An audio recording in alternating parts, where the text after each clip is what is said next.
زين وام جاسم ايش قالت يوم درت؟ وانت ايش حقه تسال؟ وش حقه تسال؟ ايش قالت ولا مش ما قالت؟ ها؟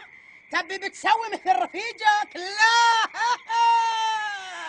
هين اسمع، شيل القطن عن اذنك وخط خطين والثالث محايا خلف، واسمع، عهد المتصرف في سمو، بس لو تسوي لك نفسك ان لا اصلخ يلدك من عليك، اشويك، احرقك، وانت تعرفني عاد زين، تعرف عتقه لين قالت.